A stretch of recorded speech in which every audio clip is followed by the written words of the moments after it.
Alright, you guys clicked on this video because you either own a early 99 F250 and you're wanting to lift it, or you guys are one of my subscribers and you're just watching the video, so I appreciate you. In this video, I ordered some ProComp 4-inch lift leaf springs, a 1 to 4 inch adjustable zone track bar, a 2 to 6 inch drop pitman arm from ProComp. I got some 4 to 6 inch sway bar end links, the links that go to the sway bar and then to the body. Those are by Skyjacker, and then I ordered some 10-inch U-bolts. I believe they're off eBay. I don't remember the name of the company. I will have links to everything down in the description, so go, if you guys want to buy anything, go down there and check it out. Amazon links I do get some commission from because I'm an affiliate with Amazon. So if you guys want to support the channel just by, buying something you already want, please go down and click the links because I do get a small commission from that and it does help out the channel. Besides that, drop a like on this video. So this video is a little bit all over the place. I started filming on, I believe, a Friday morning. Filming did not go as planned. My daughter kept messing with the camera. So I finally just put the camera away. So there's a little bit of time lapse of me breaking down the truck. But then we got to a standstill point. In that standstill point is where I took the center pin out of the leaf springs without having a C-clamp on it, and I did not own a C-clamp. So the leaf springs came apart and it just became a nightmare. I ruined the paint job that I had. I've spray painted the leaf springs, but they looked pretty good. Completely ruined the paint job and it just went downhill from there. So I'm gonna let you guys watch the video of us, starting to tear it down and just see how fast this all goes downhill. And then I'll pick you guys up from there.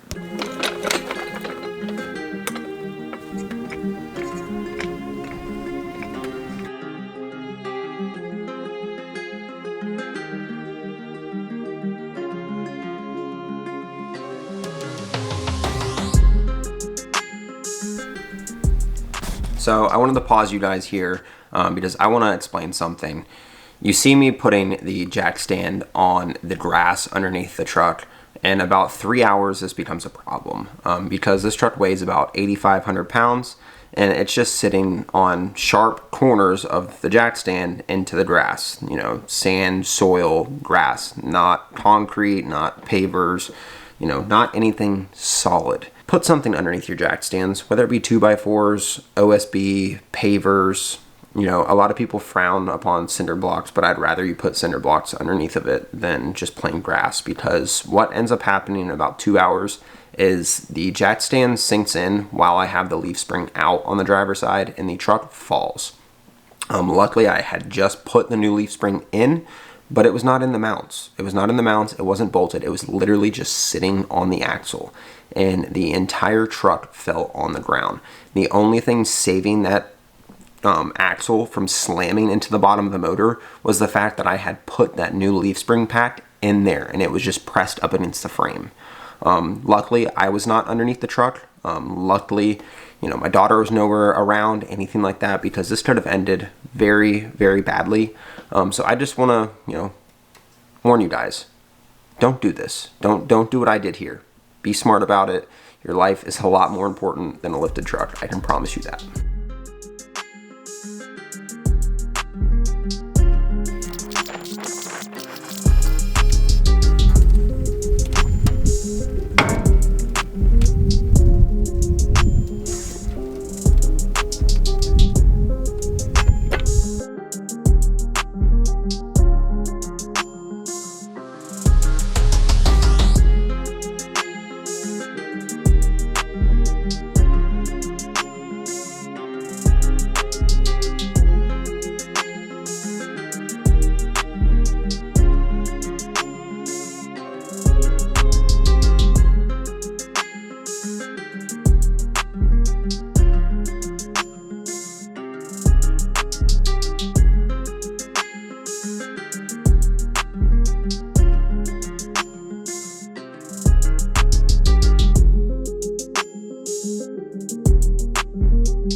All right, so before I call it a night, let me catch you guys up to speed. As you guys can tell, the last time you saw, it was about 10:30 this morning. It's now 10:30 at night, and I just finally got the driver's side together. Where I messed up is I didn't own any of these C-clamps right here. So when I took the center pin out of the leaf spring and it came apart, I was like, I'll just use the pressure from the axle and the jack to get that center pin through. The top two springs were connected to the truck, and as the axle moves underneath the load, the center pin will go up, but then the top springs are shifting. I could never get the center pin through. Found out Instacart does parts deliveries as well. They don't just do groceries. So I bought 2 C-clamps through Instacart.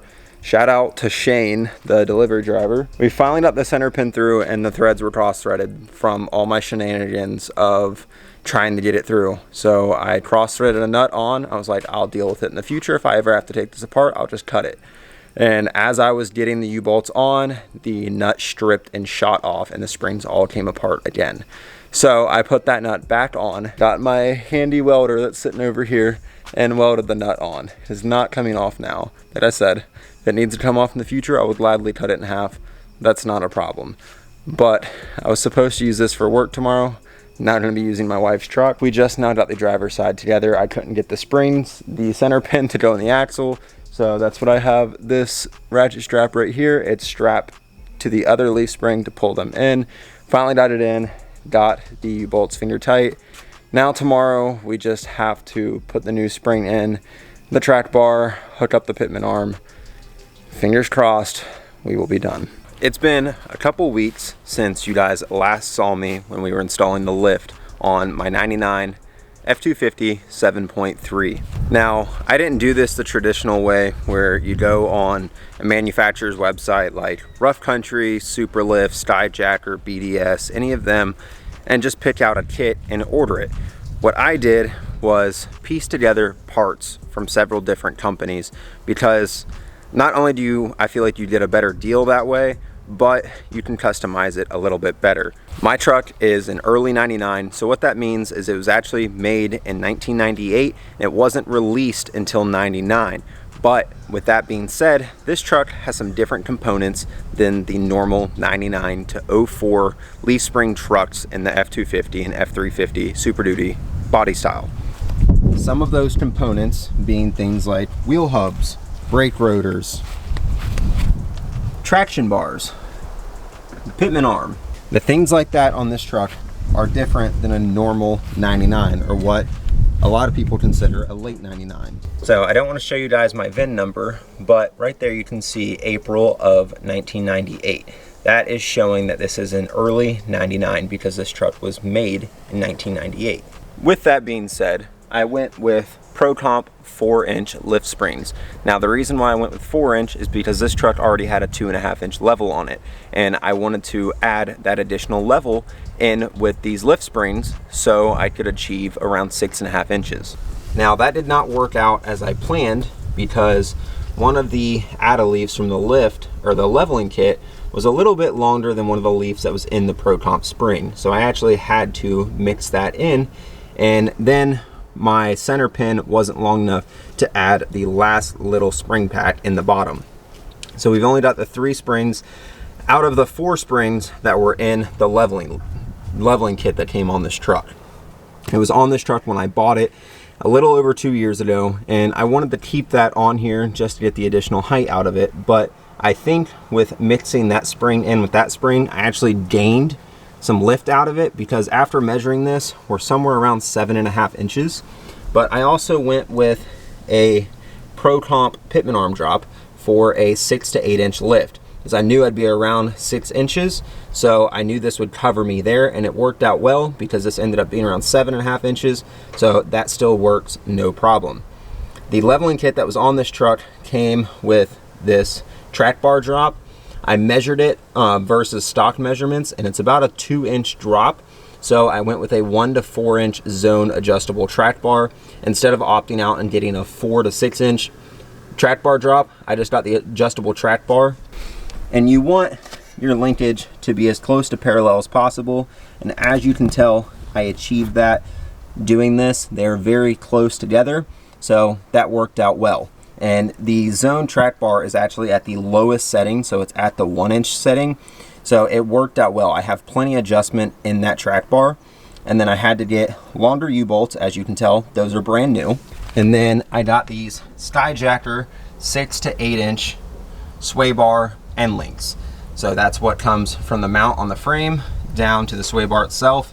And this gives me plenty of room. If I ever want to go higher, I can. And where that leaves us today is we're missing our shocks and we're missing the rear lift. Because I know a lot of people are gonna be like, your truck's squatted, you only lifted the front, blah, blah, blah, blah, blah. I have plans on lifting the rear. My original plan was to add an 1.5-inch add-a-leaf in the rear. This is the 1.5-inch add-a-leaf. This is actually off my 85 F-150. About 6-7 years ago, when I bought a Rough Country 6-inch lift for this, it came with these 1.5-inch add-a-leafs. Well, I no longer have a use for them because I have 6-inch lifted leaf springs in the back of this, and I have 8-inch blocks. I don't need any extra lift, so I didn't have a use for these, but I didn't want to get rid of them because I might use them in the future. But if you guys missed last video, we put the 24x14s on this truck. Videos are a little bit messed up just because out of order with filming and life happening. But we got the 24x14s after I lifted the truck, but I'm getting this video out to you guys now. With the 24x14s, I had to replace this tire right here. And when I took it in, one of the mechanics was saying that I had some movement in my rear axle. Upon further investigation, the bushings and my leaf springs are pretty worn out, causing some play in the leaf spring, causing some play in the axle. So instead of taking the leaf springs out, replacing the bushings and putting the add-a-leaf on, I've opted to just buy 4-inch Pro Comp lifted leaf springs for the rear. We're sitting at about 3.5 inches higher in the front. So if I leave the factory 4-inch block in the rear and add the 4-inch springs, it'll be about 1/2 inch higher in the rear, which isn't a problem because I'm connected to this trailer about 95% of the time when I'm driving this truck. So it'll look perfectly level. And after everything settles down, it should sit just perfectly level. And then we need to replace the shocks. So I'm going to opt for Fox 2.0 series monotube smooth style shocks for the front and rear. They make a 6 to 8 inch lift shock for these trucks, and that's the one I'm going to get. And fingers crossed that everything lines up well. Now, you guys are not going to see the rear lift or the shocks in this video. Probably won't see them in the next video. Since having to buy a tire and everything else for this truck, I'll be replacing the oil dipstick flange on this truck very soon, coolant filtration kit and thermostat and everything, so stay tuned for that. But since those things did happen, the funding is not here right now for the leaf springs, so I need you guys to drop a like on this video. But the leaf springs will be coming soon, shocks will be coming soon, but I just wanted to give you guys a little rundown because everything really got out of order with lifting this truck. It was a big nightmare. I didn't have C-clamps. I had to get C-clamps to get the center pin back in the leaf springs, and then I had to get the truck to work. I had to borrow my wife's truck to pull my trailer. Then the transmission went out in her truck, a 2020 Suburban. It was just a nightmare. So I wanted to get this video finished up and out for you guys. So thank you if you guys made it to the end of this video. I know it's been a hassle, but I'll catch you guys in the next one. Peace out. Tell me what's wrong and why you never said you felt that way. And guess you're trying to stay strong and fake a smile until I look away. But I've known you too long, it hurts to watch your blue eyes fade to gray as you fade away, as you fade away. Yeah, I'm about to fade away, cause every time I wake up I feel like it's Monday. Something's going wrong with all the chemicals up in my brain. All of a sudden I don't look at anything the same way. Gotta build up of my thoughts sitting in an ashtray. I'm sorry that I'm so inconvenient, okay.